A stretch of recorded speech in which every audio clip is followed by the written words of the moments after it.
Guys, good evening.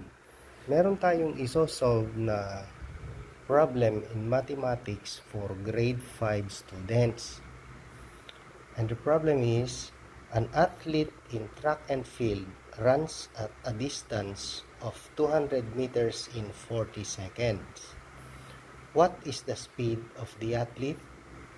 Guys, ang gagamitin nating formula dito ay ang speed is equivalent to distance over the time, where yung S po ay speed, yung D, yun yung distance traveled ng athlete, at saka yung T, yun ay yung time traveled ng athlete.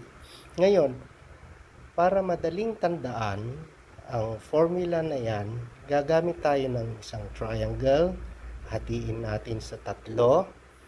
Ilalagay natin ang D sa taas, S sa left, and T sa right side. Ngayon, pag ang hanapin natin ay speed, tatakpan lang natin yung S.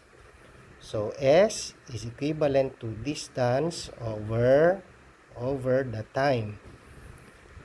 Ngayon, pag ang hinahanap naman ay distance, takpan natin yung distance. So, ang distance is equivalent to speed times the time. Ngayon, pag ang time naman ang hinahanap, tatakpan lang natin yung time. So, time is equivalent to distance over the speed. Ngayon, isolve na natin yung problem by using itong formula na ito. Yung hinahanap is yung speed according to the problem. So, ang given natin dyan ay,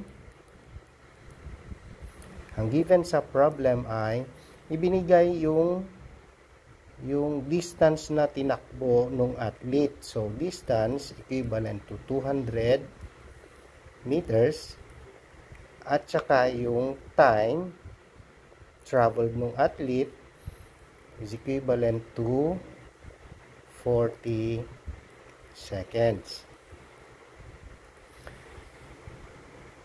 So, from this given, gamitin na natin po yung formula na speed is equivalent to distance over the time. So,